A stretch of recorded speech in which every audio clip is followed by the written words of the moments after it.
Inni ma'aka ya masrur. Assalamualaikum warahmatullahi wabarakatuh.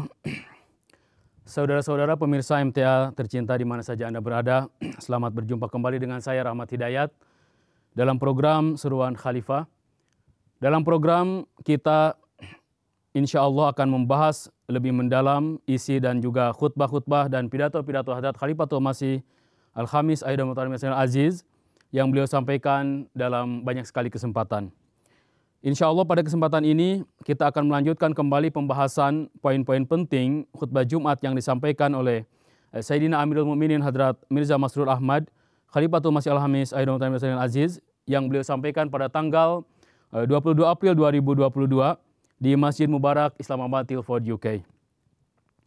Saudara-saudara pemirsa MTA yang kami cintai, pada episode kali ini, insya Allah kita akan mengulas bagian ketiga dari khutbah Huzur Anwar tersebut, di mana di bagian terakhir ini Huzur memberikan penjelasan kepada kita sekalian bahwa berdasarkan standar Al-Quran yang merupakan pandangan Allah Subhanahu wa Ta'ala, bahwa status dan standar kemuliaan seseorang itu ditentukan hanya oleh ketakwaannya. Pemirsa MTA yang saya muliakan, di bagian terakhir dari khutbah tersebut, Huzur menyampaikan satu riwayat dari Hadrat Masih Maud Wassalam, di mana pada satu kesempatan ada seseorang yang datang kepada beliau, ke hadapan beliau, dan orang itu kemudian menyampaikan satu hal bahwa orang-orang melontarkan keberatan atau kritikan kepada beliau, di mana mereka mengatakan bahwa Tuhan ini telah mendakwakan diri sebagai Al-Masih yang dijanjikan. Padahal Tuhan bukanlah seorang sayyid, yaitu keturunan Rasulullah SAW. Nah, ini dalam pandangan orang tersebut. Oleh karena itu, bagaimana bisa seorang sayyid baiat kepada orang yang bukan atau yang berasal dari kalangan umat biasa? Nah, pemirsa MTA yang saya muliakan, Huzur di sini bersabda bahwa bahkan hingga sekarang pun, jadi tadi yang Huzur ceritakan ini adalah peristiwa yang terjadi di masa Hadrat Masih Maud Wassalam. Kemudian beliau sampaikan bahwa bahkan hingga saat ini pun orang-orang yang mengagung-agungkan status sayyid masih melontarkan keberatan atau kritikan tersebut. Bahwa seorang sayyid memiliki kedudukan yang istimewa, kedudukan yang luar biasa. Sayyid ini merupakan salah satu sebutan nasab atau keturunan dari Hadrat Rasulullah SAW. Di mana di daerah Asia Selatan itu, kalau di negara kita mungkin istilah Habib ya. Kalau di daerah Asia Selatan sana salah satu panggilan kepada keturunan Rasulullah SAW itu adalah Sayyid, Sayyidah. Kemudian Huzur bersabda bahwa untuk itu bagaimana mungkin seorang Sayyid akan baiat kepada orang yang bukan Sayyid. Kemudian timbul pula pemikiran di kalangan sebagian orang Arab bahwa jika Al-Masih yang dijanjikan, yaitu Masih Maud atau Imam Mahdi yang dinanti-nanti akan datang ini, seyogianya berasal dari kalangan orang Arab. Bagaimana mungkin berasal dari kalangan non-Arab? Bagaimana kita dapat mengakuinya? Artinya, kalaupun nanti Masih Maud atau Imam Mahdi ini akan datang, maka pasti dia itu akan berasal dari bangsa Arab. Tidak mungkin di luar Arab. Nah, ini Huzur kemudian menyampaikan bahwa mereka ini yang melontarkan keberatan-keberatan ini, mereka ini sebetulnya membaca Al-Quran, tetapi tidak merenungkan isinya. Padahal jawaban atas keberatan tersebut sudah tersedia di dalam Al-Quran. Jadi keberatan-keberatan tersebut Al-Quran sendiri telah menjawabnya. Gitu. Orang membaca Al-Quran, kalau dia merenungkan isinya, dia akan mendapatkan jawaban atas keberatan mereka ini. Allah Ta'ala berfirman bahwa Akulah yang akan memberikan kedudukan tersebut. Bukanlah manusia yang membagikan derajat kemuliaan kedudukan tersebut. Artinya bahwa apakah seseorang ini akan dijadikan seperti apa, diberikan kemuliaan seperti apa, diberikan nikmat apa, atau diberikan kedudukan rohani yang bagaimana, itu semata-mata adalah hak prerogatif Allah Subhanahu wa Ta'ala. Allah Ta'ala sendirilah yang memiliki hak tersebut. Siapa yang Allah Ta'ala kehendaki, ya Allah Ta'ala berikan nikmat itu. Bagi yang tidak Allah kehendaki, mau keturunan siapapun, mau berasal dari manapun, dari bangsa manapun, ya tidak akan Allah Ta'ala berikan. Nah, di sinilah. Jadi eh, jelas sekali bahwa keberatan-keberatan mereka ini sangat lemah sekali bila kita merenungkan isi Al-Quran, di mana Al-Quran tidak membenarkan klaim mereka ini. Kemudian Huzur di sini bersabda bahwa keridhaan Allah Ta'ala bukanlah pada segi jasmaninya atau asal kaum golongan seseorang secara lahiriah. Nah, jadi Allah Ta'ala bagaimana bersikap kepada seseorang, Allah Ta'ala bagaimana meridhai seseorang, Allah Ta'ala bagaimana kepada siapa Allah Ta'ala menurunkan karunia-Nya, itu tidak ditentukan oleh aspek lahiriahnya, aspek sosialnya. Akan tetapi Huzur bersabda bahwa pandangan Allah Ta'ala senantiasa tertuju pada ketakwaan seseorang. Di mana Allah Ta'ala berfirman, Inna akramakum indallahi atqakum. Bahwa dalam pandangan Allah Ta'ala yang paling mulia di antara kalian, di antara sesama manusia adalah yang paling bertakwa. Nah, jadi Huzur bersabda bahwa sangat keliru jika seseorang membanggakan diri karena statusnya sebagai sayyid atau sebagai Mughal, sebagai keturunan bangsa Mughal atau Patan. Nah, ini di daerah Asia Selatan khususnya itu ada keluarga kerajaan yaitu dari Patan ini. Kemudian atau dia keturunan seorang syekh. Karena jika seseorang membanggakan diri karena kebesaran kaumnya, sesungguhnya kebanggaan seperti itu adalah sia-sia. Karena apa? Setelah orang itu mati, status kebesaran kaum seseorang pun akan hilang dengan sendirinya. Nah, jadi tidak ada bukan berarti tidak bernilai ya, tetapi di hadapan Allah Ta'ala yang menjadi tolak ukur kemuliaan seseorang, kepantasan seseorang mendapatkan nikmat-nikmat ruhani dari Allah Subhanahu wa Ta'ala itu, di sini jelas bukan faktor keturunannya, akan tetapi kualitas kerohanian seseorang yang dalam bahasa Al-Quran tadi disebutkan, yaitu ketakwaan. Inna akramakum indallahi atqakum. Yang paling bertakwalah, yang paling mulia di antara kalian dalam pandangan Allah Subhanahu wa Ta'ala. Mau siapapun dia, apapun latar belakang sosialnya, apapun latar belakang silsilah keluarganya, selama orang itu bertakwa dalam pandangan Allah Ta'ala, maka mereka itulah orang-orang yang memiliki derajat kemuliaan di sisi Allah Subhanahu wa Ta'ala.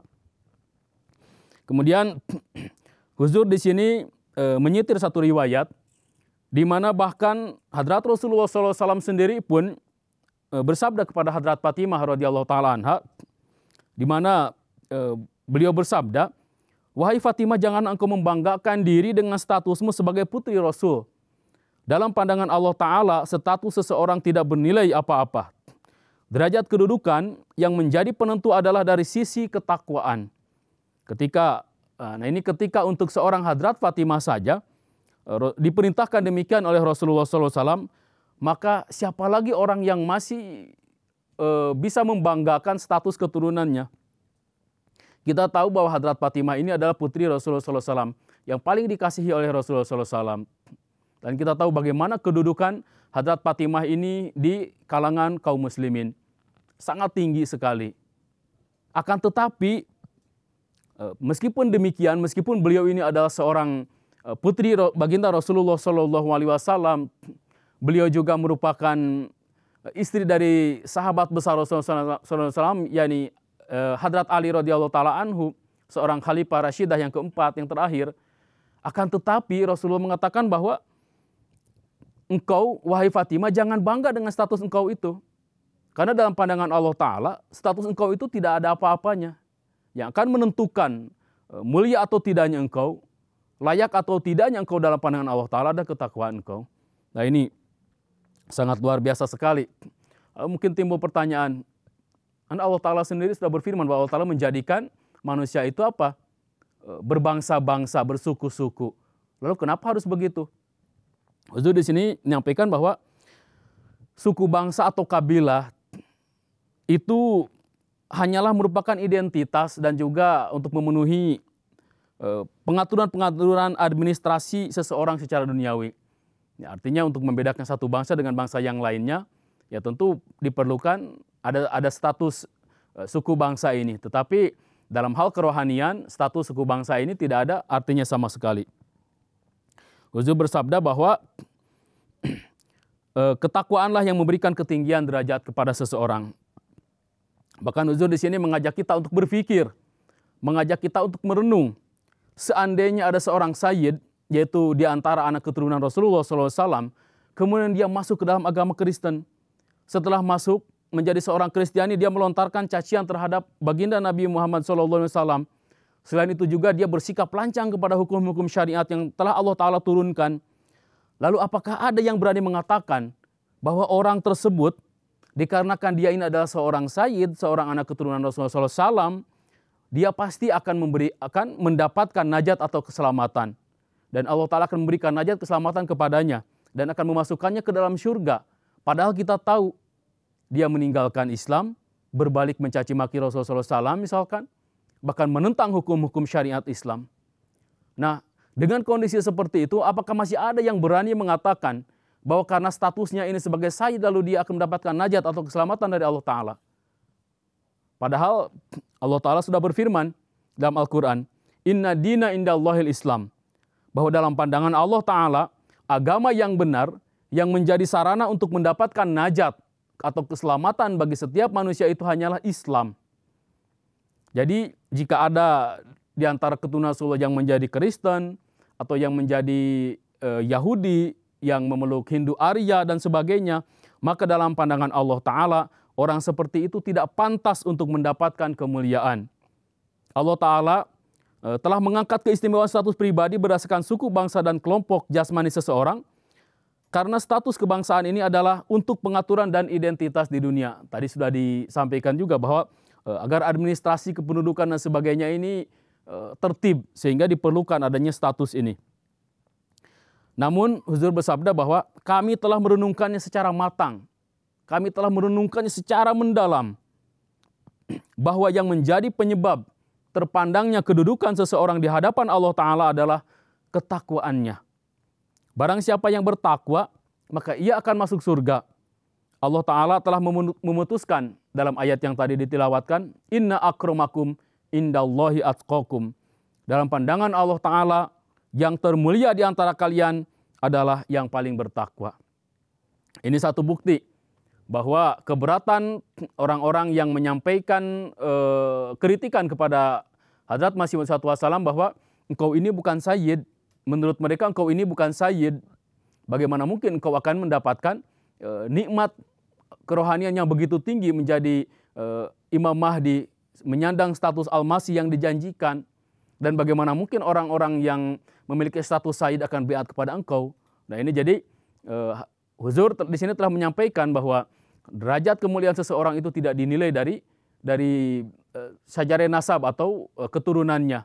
Saya keturunan dari status sosial yang tinggi misalkan, maka saya pasti akan mulia. Tidak begitu.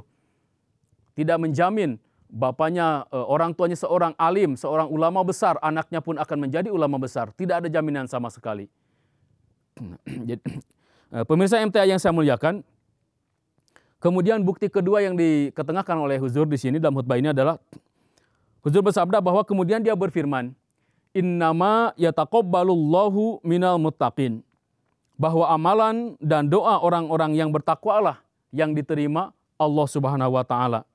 Nah, jadi di sini Allah Ta'ala tidak mengatakan minas sadat atau minas sayyidin, dari kalangan kaum sayyid, bahwa yang amalan yang diterima, doa-doa yang dikabulkan Allah Ta'ala itu yang dipanjatkan oleh para sayyidin atau para sadat saja. Tidak. Di sana Allah Ta'ala tidak mengecualikan seorang pun. Hanya satu saja yang Allah Ta'ala kecualikan, yaitu bahwa amal perbuatan yang kita lakukan, amal ibadah yang kita lakukan, doa-doa yang kita panjatkan itu, yang diterima oleh Allah SWT itu adalah yang dilakukan oleh orang-orang yang bertakwa. Nah, jadi tidak ada janji itu dikhususkan kepada status kesukuan atau latar belakang sosial seseorang, latar belakang keturunan seseorang, tidak ada sama sekali. Kemudian Huzur juga mengetengahkan sebuah bukti yang lain, di mana Allah Ta'ala berfirman, wa may yattaqillaha yaj'al lahu makhraja wa yarzuqhu min haitsu la yahtasib. Yang artinya adalah orang muttaqi akan dijauhkan dari kesempitan. Ia akan diberikan rezeki dari arah yang tidak ia sangka-sangka. Nah, Huzur bersabda, silahkan jawab. Apakah janji ini diperuntukkan bagi para sayyid ataukah para muttaqi, yaitu orang-orang yang bertakwa? Wa may yattaqillaha, jelas sekali dalam ayat ini. Wa may yattaqillaha, barang siapa yang bertakwa kepada Allah Ta'ala, yaj'al lahu makhraja, Allah Ta'ala tidak akan pernah membiarkan dia berada dalam kesempitan. Akan selalu Allah Ta'ala berikan jalan keluar dari segala macam permasalahannya. Selain itu juga apa? Wa yarzuqhu min haitsu la yahtasib, Allah Ta'ala pun akan mendatangkan rezeki baginya dari arah yang tidak pernah dia sangka-sangka. Nah, di sini tidak Allah Ta'ala tidak menghususkan untuk orang-orang tertentu, bahwa hanya keturunan Anu saja misalkan, hanya untuk keturunan si fulan saja. Tidak. Siapapun dia, apapun latar belakangnya, bagaimanapun status sosialnya, kalau dia orang-orang yang bertakwa secara hakiki dalam pandangan Allah Ta'ala, maka merekalah yang diberikan janji ini oleh Allah Subhanahu wa Ta'ala. Pemirsa MTA yang saya muliakan, kemudian Huzur juga mengetengahkan bukti-bukti yang lain tentang standar kemuliaan seseorang dalam pandangan Allah Ta'ala itu bukanlah faktor keturunannya, melainkan karena faktor ketakwaannya. Di mana Allah Subhanahu wa Ta'ala berfirman di dalam surat Al-Anfal ayat 35 dengan bismillah ya.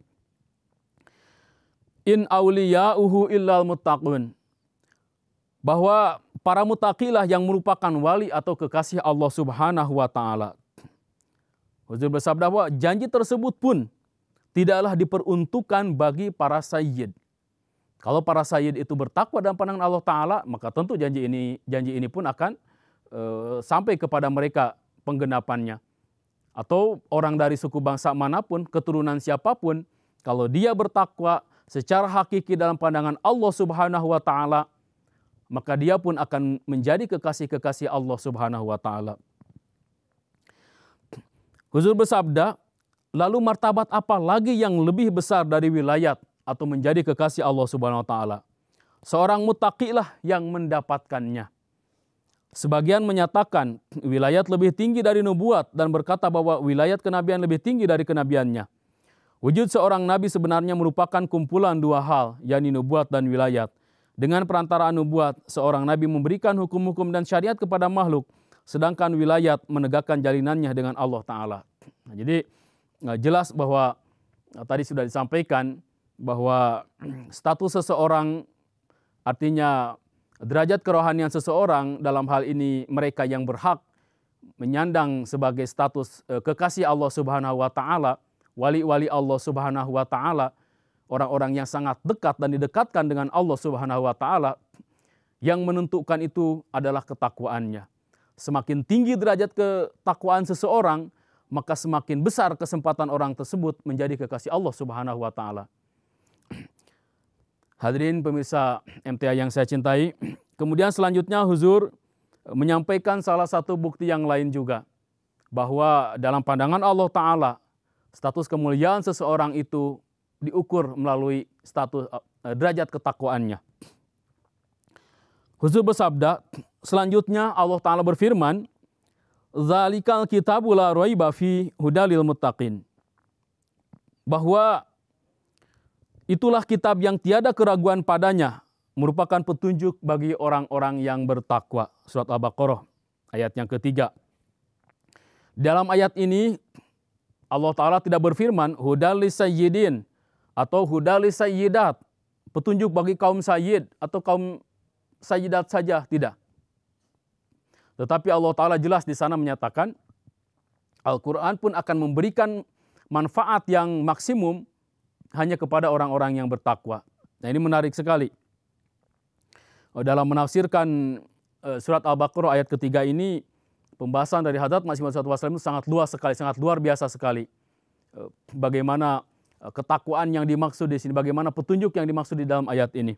Satu hal yang pasti bahwa petunjuk yang dijanjikan akan diperoleh di dalam Al-Quran, dari Al-Quran ini, itu hanya akan didapatkan oleh orang-orang yang bertakwa. Jadi bukan karena latar belakang seseorang ini adalah, saya ini adalah keturunan seorang ulama besar, saya ini adalah keturunan seorang jamaah awalun, saya ini keturunan seorang pendiri suatu jemaat lokal misalnya, itu tidak ada manfaatnya sama sekali dalam pandangan Allah Ta'ala. Dalam pandangan Allah Ta'ala, orang-orang yang akan mendapatkan petunjuk Al-Quran, artinya akan mendapatkan kemajuan yang luar biasa di dalam kerohaniannya, di dalam istiqomahnya, itu hanyalah orang-orang yang bertakwa. Apapun latar belakangnya, siapapun dari manapun dia berasal. Jadi Huzur bersabda bahwa kesimpulannya bahwa Allah Ta'ala menuntut dari setiap orang itu agar memiliki ketakwaan. Adapun seorang sayyid, kenapa dia lebih dituntut untuk melangkah di jalan-jalan ketakwaan tersebut? Karena kaum sayyid ini merupakan keturunan orang-orang muttaqi. Sehingga ada kewajiban baginya untuk berusaha menempuh jalan-jalan ketakwaan ini. Karena kita tahu bahwa sayyid ini tadi merupakan, atau sayyid atau para habaib ini merupakan keturunan dari hadrat Rasulullah SAW. Kita tahu Rasulullah SAW itu adalah siapa? Sayyidul Anbiya wal Mursalin, penghulu para nabi, penghulu para rasul, nabi yang paling mulia, yang syariatnya tidak akan ada bisa yang memansuhkan lagi. Orang yang paling dekat dengan Allah Subhanahu wa Ta'ala, yang derajat kerohaniannya itu adalah paling tinggi di antara seluruh umat manusia. Sehingga Allah telah berfirman, laula kalau anta ya Muhammad lama khalaqtul aflaq. Bahkan kalau Nabi Muhammad ini tidak diciptakan oleh Allah Ta'ala pun tidak akan menciptakan alam semesta ini. Sampai sedemikian besarnya kedudukan beliau di sisi Allah Subhanahu wa Ta'ala. Maka tentu karena mereka para sayyid, para habaib ini adalah keturunan dari Rasulullah SAW, mereka punya tanggung jawab yang lebih besar untuk menjalani jalan-jalan ketakwaan. Karena mereka berasal dari keturunan orang yang paling bertakwa. Justru kalau sebaliknya mereka menjalani jalan-jalan yang bertolak belakang dengan jalan-jalan ketakwaan, mereka akan mempermalukan hadrat Rasulullah SAW. Huzur di sini selanjutnya bersabda bahwa statusnya sebagai sayyid tidaklah serta-merta memberikan kedudukan ketakwaan tersebut kepadanya. Artinya ketakwaan itu tidak serta-merta akan dia peroleh. Ketakwaan itu harus dia usahakan meskipun dia seorang sayyid. Untuk itu sudah seharusnya bahwa seorang sayyid mereka paling dulu melangkahkan kakinya ke arah ini, yaitu ke arah jalan-jalan ketakwaan tadi. Dan bukan sebaliknya melawan Allah Ta'ala dengan mengatakan bahwa kedudukan ini merupakan hak para sayyid. Nah, kalau para sayyid mengatakan bahwa kedudukan rohani yang tinggi ini hanya milik para sayyid, artinya dia melawan perintah atau melawan petunjuk Allah SWT yang mengatakan inna akramakum indallahi atqakum. Nah, ini jadi menjadi jelas bagi kita sekalian bahwa derajat kerohanian dalam pandangan Allah Ta'ala itu tidak diberikan karena status silsilah keluarga seseorang. Tetapi Allah Ta'ala berikan kepada orang yang dalam pandangan Allah Ta'ala memiliki derajat yang layak, yang paling tinggi dalam pandangan Allah Ta'ala. Sehingga Allah Ta'ala menurunkan derajat kerohanian, mengaruniakan derajat kerohanian ini kepada mereka. Kemudian Allah Ta'ala juga berfirman, Zalika fadlullah yutihi man yasha wallahu dzul fadlil azim. Surat Al-Jumu'ah ayat yang kelima. Jadi di sini jelas sekali bahwa yang demikian itu adalah fadlullah, karunia Allah Ta'ala. Yutihi yang Allah Ta'ala berikan, yang Allah Ta'ala karuniakan. Man yasha, kepada orang-orang yang Allah Ta'ala kehendaki. Wallahu dzul fadlil azim. Dan Allah Ta'ala yang memiliki karunia yang agung. Pemirsa MTA di mana saja Anda berada. Jadi Huzur bersabda kemudian bahwa perkataan ini sama saja dengan ucapan keberatan kaum Yahudi atas pengutusan Rasulullah SAW. Jadi kalau ada orang tadi yang menyampaikan keberatan bahwa kalau Imam Mahdi itu datang, kalau Al-Masih itu datang untuk kedua kali, atau kalaupun ada seseorang yang akan memiliki derajat kerohanian yang tinggi, maka dia haruslah berasal dari bangsa Arab. Itu tidak ada bedanya kondisinya itu dengan kondisi orang-orang Yahudi terhadap pengutusan Rasulullah SAW, di mana mereka menyampaikan keberatan bahwa seharusnya Nabi yang diutus itu berasal dari mana? Dari kalangan mereka. Karena sejarah yang panjang pengutusan nabi-nabi di kalangan Bani Israel. Nah ini jadi kalau kita menganggap bahwa derajat kerohanian atau nikmat-nikmat kerohanian ini hanya bisa diperoleh oleh bangsa Arab saja atau oleh keturunan Rasulullah SAW saja, maka tentu ini keliru dan bertentangan dengan petunjuk dari Al-Quran. Nah, mudah-mudahan Allah SWT memberikan taufik kepada kita sekalian sehingga kita bisa melangkah di jalan-jalan ketakwaan yang sangat halus ini dan juga bisa melaksanakan dengan penuh istiqomah hukum-hukum dan perintah-perintah yang telah Allah Ta'ala turunkan di dalam Al-Quran Karim. Saya Rahmat Hidayat dan segenap kru MTA yang bertugas mengucapkan jazakumullah khairan jazaa atas perhatian Anda. Wassalamualaikum warahmatullahi wabarakatuh.